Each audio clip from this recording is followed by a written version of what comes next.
ինձ վրա ցանկացած դեպք ինչ որ մի հետք թողում է, մանավանդ ինչը վերաբերում է երեխեքին, շատ ցավալի է։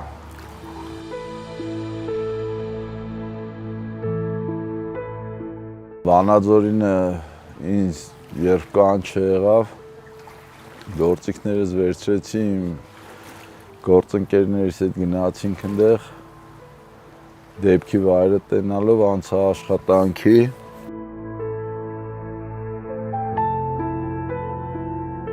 7 տարեկան բալիկին գտա մոտավորապես դեպքի տեղից մի 500 մետր այն կողմից։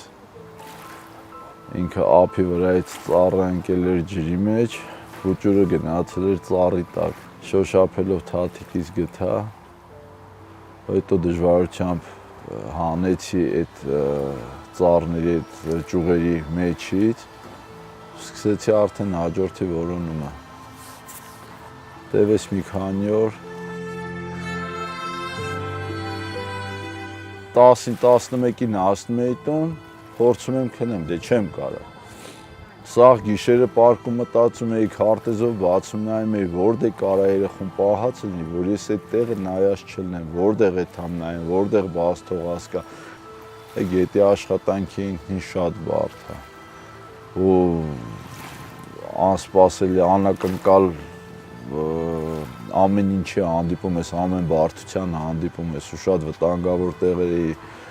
աշխատանքները իրականացնում, դժվար հասանելի տեղեր։ Մեծ քույրիկին 13-ամյա աղջնակին էլի մցրել էր հաստ ծառի տակ, որը որ էլի գետի մեջ ընկած էր, ու ավազով ծածկել էր։ Տեղեր կար 5 անգամ, 6 անգամ նայել է։ Ու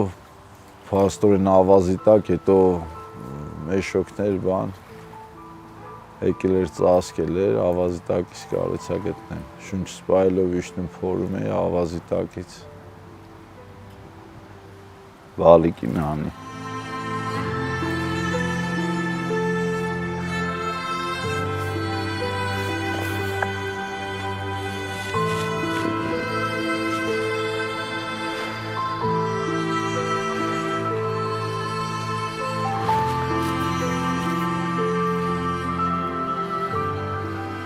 Գնացին հաց ուտելու։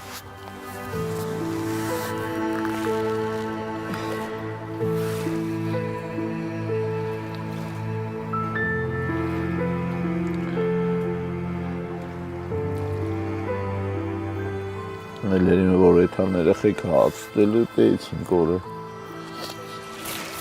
Դրանցա վր ես ազդում ահաբում։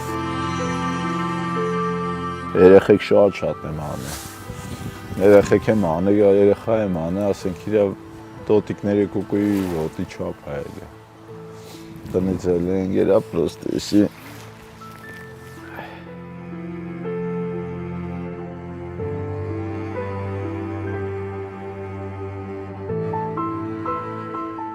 Հերոսի բան չկա, ուղղակի մարդ պիտի խղճով ապրի։ Էդի ես չեմ անում, էդի սիրտս անում։